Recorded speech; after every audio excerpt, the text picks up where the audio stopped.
Bismillahirrahmanirrahim. Welcome to the class of Business Finance. Today is our 8th lecture, which is on simple interest problems.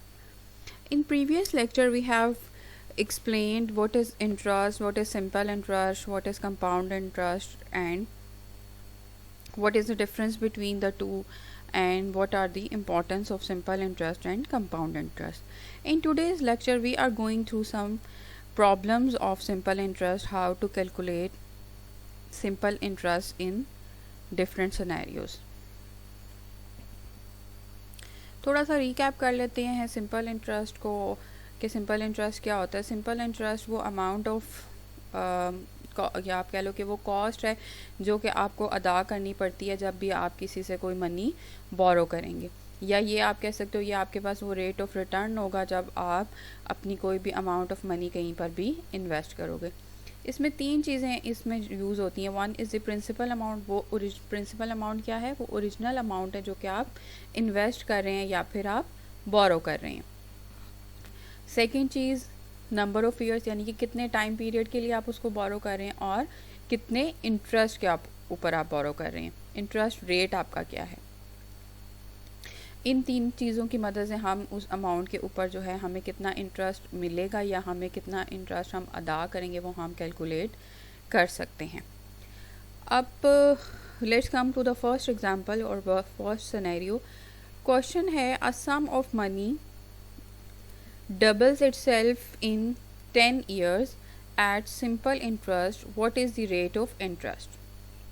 अब यहाँ पे हमने क्या मालूम करना है? Rate of interest.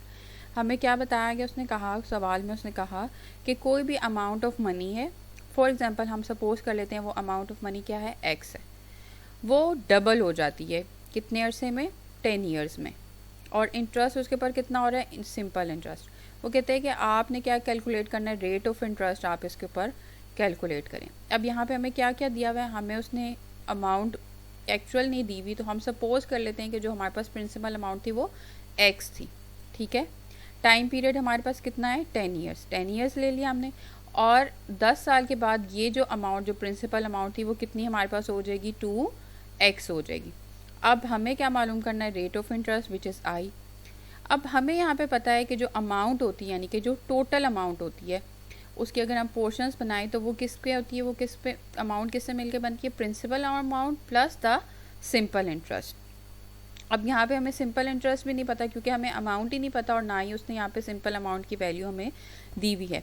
तो हम इस इक्वेशन में अगर पुट करें, हमें ये पता है कि जो अमाउंट है वो कितनी हो जाएगी? 10 साल के बाद 2x हो जाएगी. तो अमाउंट की जगह हमने पुट कर दिया 2x. प्रिंसिपल अमाउंट को हमने सपोज कर लिया था कि वो x है, x प्लस एस आई.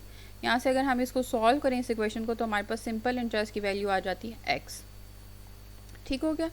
अब हमारे पास नेक्स्ट हमारे पास फार्मूला हमें पता है. सिंपल इंटरेस्ट का फार्मूला क्या होता है? Principal into the interest rate multiply the number of years. Simple interest हमारे पास कितना आ गया? x की वैल्यू हम x पुट कर दिया. प्रिंसिपल हमारे पास कितना था? x आ गया. i हमें पता नहीं है, हमने मालूम करना है.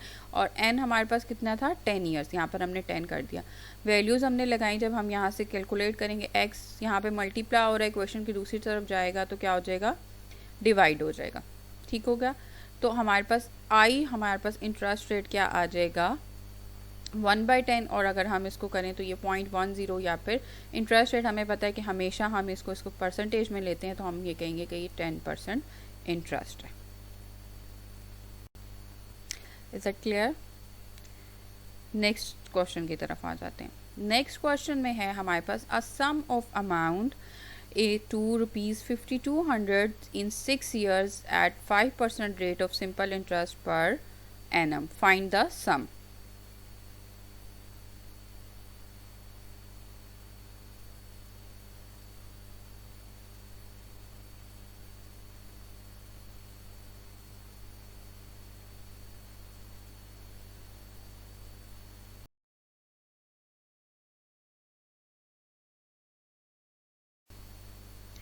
ओके.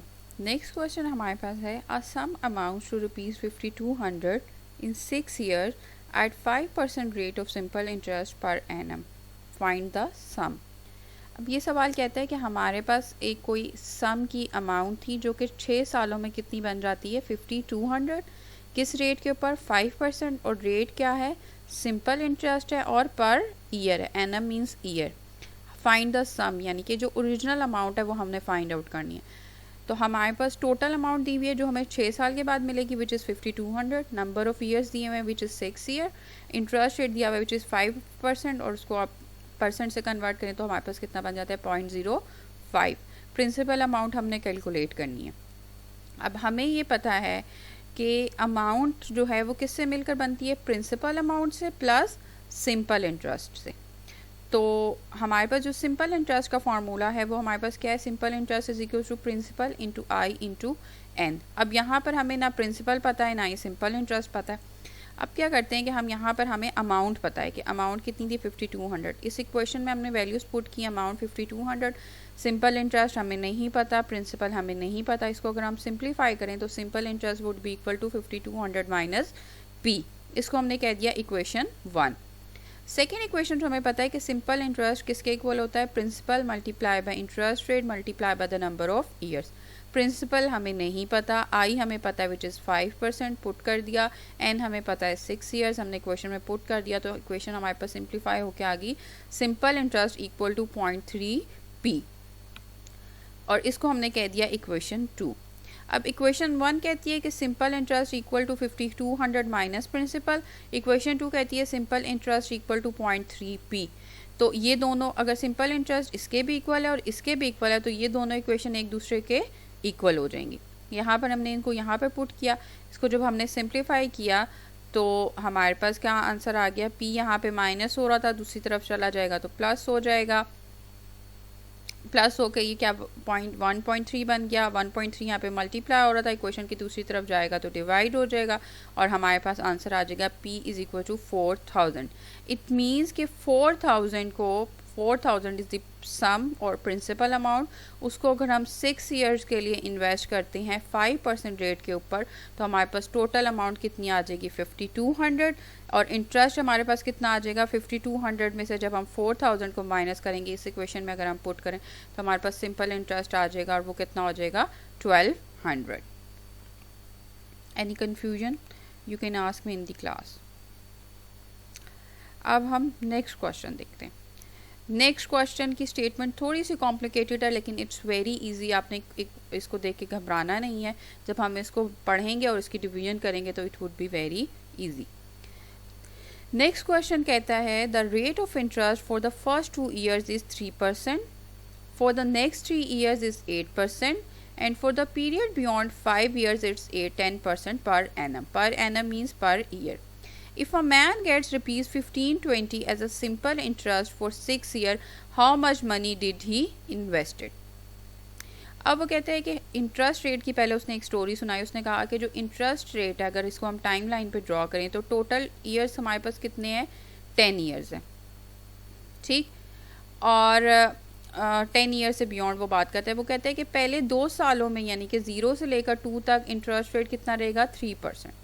उसके बाद क्या हुआ? 3 से लेकर नेक्स्ट 5 ईयर्स तक कितने?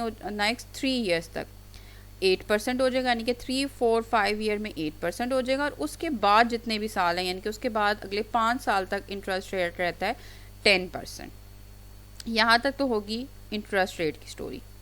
उसके बाद वो कहते हैं कि एक शख्स है जिसने 6 साल के लिए पैसे इन्वेस्ट किए और उसके पास कितना इंटरेस्ट आया? 1520।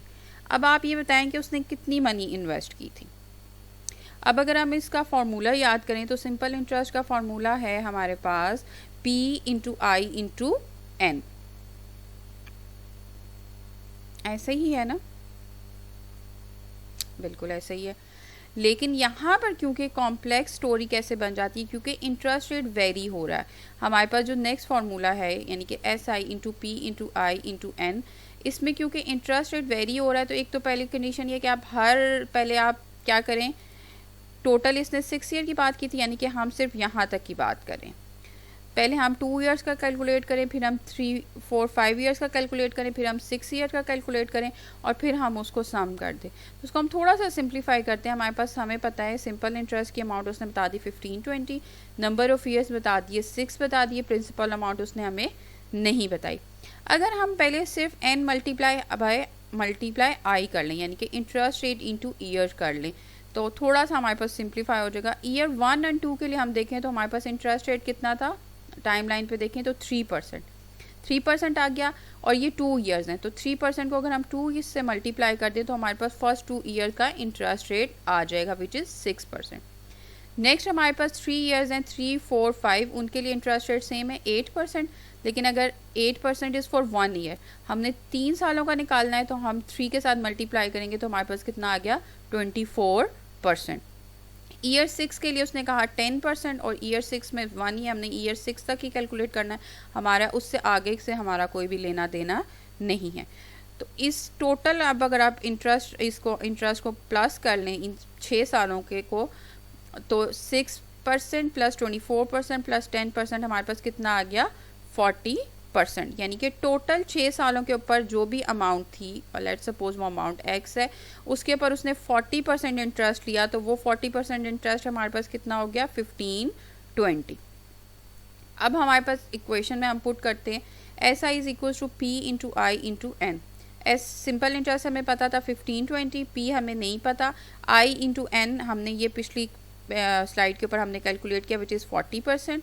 यहाँ पर हमने वैल्यू पुट की, इसको जब हमने सिंप्लीफाई किया तो हमारे पास प्रिंसिपल अमाउंट आ गई कितनी 3800। इट मीन्स कि 3800 को वो 6 ईयर्स के लिए इन्वेस्ट करता है। किस तरह से इन्वेस्ट करता है कि पहले 2 साल उसको 3% इंटरेस्ट मिलता है, नेक्स्ट 3 ईयर्स उसको 8% इंटरेस्ट मिलता है, और लास्ट ईयर में उसे 10% इंटरेस्ट मिलता है, तो उसे टोटल इंटरेस्ट कितना मिला 1520। फॉर्मूला वही है, सिर्फ सवाल को जो है वो थोड़ा सा घुमा फिरा के ट्विस्ट करके जो है वो हमें दिया जाएगा, लेकिन हमें क्योंकि हम लोगों ने बेसिक अंडरस्टैंड की हुई है, हमने फार्मूला अंडरस्टैंड किया हुआ है, तो ये बाकी चीज़ें हमें कैलकुलेट करना इट्स वेरी इजी। ठीक है, सिर्फ हमने इसी फार्मूले में ही घूमते रहना है। कहीं पर क्वेश्चन आपके पास आएगा जहाँ पे सिंपल इंटरेस्ट दिया हुआ है, प्रिंसिपल नहीं दिया हुआ, कहीं पे प्रिंसिपल दिया हुआ होगा, इंटरेस्ट नहीं दिया हुआ, कहीं पे अमाउंट दी होगी, बाकी चीज़ें नहीं दी हुई हूँ। लेकिन जब हमें एक चीज़ नहीं पता और बाकी चीज़ें हमें मालूम है, तो मैथ का हमें आता है और हम फार्मूले में पुट करके वैल्यूज़ कैलकुलेट कर सकते हैं। अब नेक्स्ट क्वेश्चन देखते हैं। ये क्वेश्चन आप लोगों ने जी मैट वगैरह भी टेस्ट दिया होगा, उसमें ये क्वेश्चन बहुत ही ज़्यादा आता है, और तो इसकी हमें अंडरस्टैंडिंग भी होनी चाहिए, क्योंकि जब अगर हम इन्वेस्टमेंट कर रहे हैं, कहीं पर भी हम इन्वेस्टमेंट कर रहे हैं, तो हमें ये आइडिया होना चाहिए कि जो पैसे मैं लगा रहा हूँ या लगा रही हूँ, ये इन फ्यूचर कब डबल होंगे, कब ट्रिपल होंगे, कब होंगे। अगर आप तो इसके लिए हम इस कैसे कैलकुलेट करेंगे, ये नेक्स्ट न्यूमेरिकल जो है ये बिल्कुल उसी से रिलेटेड है। अब क्वेश्चन में क्या कहा गया है, क्वेश्चन में कहा गया है कि a sum of money doubles itself in 7 years, in how many years will it become 4-fold। कहते हैं कि कोई भी सम ऑफ मनी है, let's say that is x, वो 7 सालों में यानी कि 7 ईयर्स में डबल हो जाता है, 2x हो जाता है। तो आप ये बताएं कि कितने सालों में ये 4 टाइम्स हो जाएगा। अब यहाँ पर उसने हमें दो दी हुई, अब यहाँ पर उसने हमें इंटरेस्ट रेट भी नहीं दिया हुआ, ना हमें ओरिजिनल प्रिंसिपल अमाउंट दी हुई है, ना ही हमें यहाँ पर जो फाइनल अमाउंट हमारे पास आएगी वो दी हुई है, या इंटरेस्ट रेट हमारे पास कुछ भी नहीं दिया हुआ। सिर्फ ये उसने ये कहा है कि कोई भी अमाउंट ऑफ मनी है वो 7 सालों में डबल हो जाती है। आप ये बताएं कि कितने सालों में ये 4 टाइम्स हो जाएगी ओरिजिनल अमाउंट के। हम इसको 2 सिनेरियो में डिवाइड कर लेते हैं। हम सिनेरियो 1 में ये कहते हैं एक सम ऑफ मनी है, ठीक है, जिसको हम सपोज कहते हैं x है, और वो डबल हो जाएगी कितने सालों में 7 ईयर्स में। और सेकंड सिनेरियो हमारे पास क्या है, क्योंकि कोई सम ऑफ मनी है x और वो 4 टाइम्स हो जाएगी अपनी ओरिजिनल अमाउंट के, लेकिन टाइम हमें मालूम नहीं है।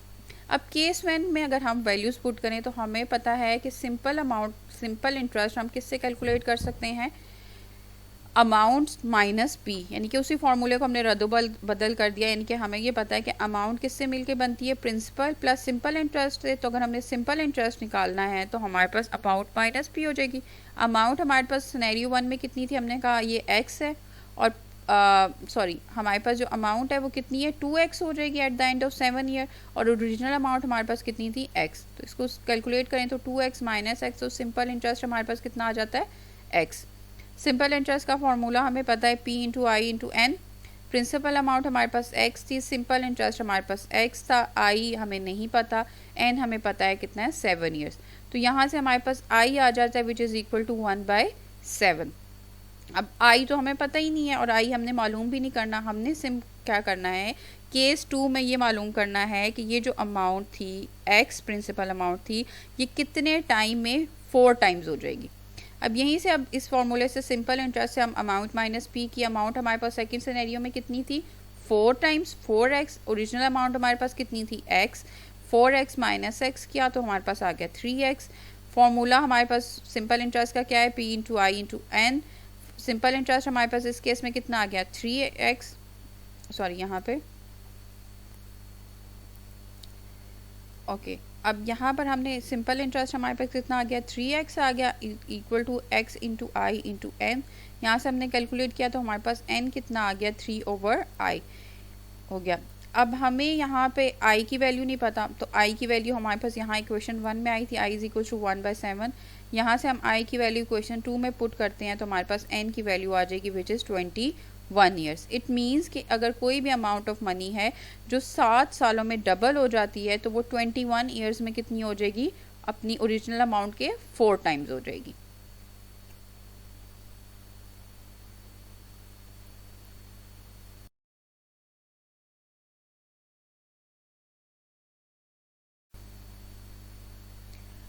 नेक्स्ट क्वेश्चन हमारे पास है, sum amount out of ₹7,000 was lent at 6% per annum and the remaining was lent at 4% per annum. The total simple interest from both the parts in 5 years was ₹1,600. Find the sum lent at 6% per annum. अब यहाँ पे क्या कहा जा रहा है, कह रहा है कि कोई एक अमाउंट है 7,000 हमारे पास प्रिंसिपल अमाउंट है जिसका कुछ हिस्सा उसने 6% पर एनम पे दिया और जो बाकी बच गया उसको उसने दिया 4,000 पर एनम पे उधार दे दिया। और कितने सालों के लिए उधार दे दिया, 5 सालों के लिए। अब वो कहते हैं कि ये जो दोनों अमाउंट उसने उधार दी थी, कुछ अमाउंट उसने 6% पे दी थी, कुछ उसने 4% पे दी थी, उससे जो टोटल सिंपल इंटरेस्ट उसके पास आया 1600 आया। आप ये बताएं कि उसने 7,000 में से कितनी अमाउंट जो थी वो 6% रेट के ऊपर उधार दी। अब सुनने में क्वेश्चन थोड़ा कॉम्प्लेक्स सा है, हम घबरा गए हो ये कैसे सॉल्व होगा, तो ये बहुत इजीली सॉल्व होगा। हम सबसे पहले देखते हैं कि 7,000 हमारे पास क्या थी, प्रिंसिपल अमाउंट थी, उसको उसने डिवाइड किया 2 पार्ट्स में। उसमें से एक पार्ट को जिसको हम कह देते हैं P1 और उसको हम सपोज कर देते हैं वो X है, उसको उसने कितने परसेंट के ऊपर, 6% के ऊपर उसने लोन दे दिया, कितने ईयर्स के लिए, 9 ईयर्स के लिए। अब सेकेंड क्या था कि 7,000 में से उसने x अमाउंट तो दे दी 6% पे, अब जो बाकी बच गया वो हमारे पास उसने कितने पे लोन दे दिया उसको 4% पे। अब जो बाकी अमाउंट वो कैसे, अगर हम 7,000 में से P1 को माइनस कर दें तो हमारे पास P2 यानी कि प्रिंसिपल 2 आ जाएगा। तो 7,000 माइनस x हमारे पास क्या आ गया, P2। x की वैल्यू हमें पता नहीं है हमें, और उसने क्या बताया, उसने कहा इन दोनों से जो से आया यानी कि इससे P1 से कितना इंटरेस्ट आएगा, सिंपल इंटरेस्ट 1, और P2 से कितना आएगा, सिंपल इंटरेस्ट 2। इन दोनों का जो सम है उसने बता दिया वो कितना है हमारे पास 1600। इसको हम फर्दर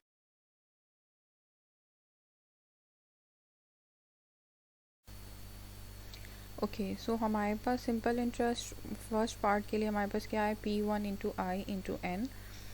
P1 हमने क्या एज्यूम किया था, x है, कितने इंटरेस्ट रेट के ऊपर 0.06 पे, और कितने ईयर्स के लिए, 5 ईयर्स के लिए, वहाँ से हमारे पास 0.3x आ गया। Simple interest for the part 2 हमने किया तो P2 into I into N हो गया। P2 हमने एज्यूम किया 7,000 माइनस एक्स, कितने पे इंटरेस्ट पे लगाया, 0.04 पे, कितने ईयर्स के लिए, 5 ईयर्स के लिए। इसको हमने सिंप्लीफाई किया तो ये आ गया 1400 माइनस 0.2x। अब हमें यहाँ पे मालूम था कि S1 प्लस S2 हमारे पास किसके इक्वल हो जाता है, 1600 के। इक्वेशन में S1 और S2 की वैल्यू पुट की हमने, simple interest 1 and simple interest 2 की, तो हमारे पास इक्वेशन कुछ ऐसे आ गई, 0.3x plus 1400 minus 0.2x which is equal to 1600। इसको हमने सिंप्लीफाई किया तो हमारे पास x की वैल्यू आ गई 2000, और तो हमने P1 को क्या एज्यूम किया था 2000, और P2 हमने कहा था 7,000 माइनस एक्स, 7,000 में से 2,000 माइनस किए 500 हो गया। तो अगर हम पिछली स्लाइड पे वापस जाएं तो हमने कहा था 7,000 का कुछ पार्ट जो उसने 6% पे किया था और कुछ पार्ट जो उसने 4% पे किया था, अब हमने यहाँ जब इसको कैलकुलेट कर लिया तो 6% के लिए हमारे पास क्या आ गया 2000 और P2 हमारे पास आ गया 5000। क्वेश्चन में उसने पूछा था वो सम बताएं जो आपने 6% पर एनम पे इन्वेस्ट किया।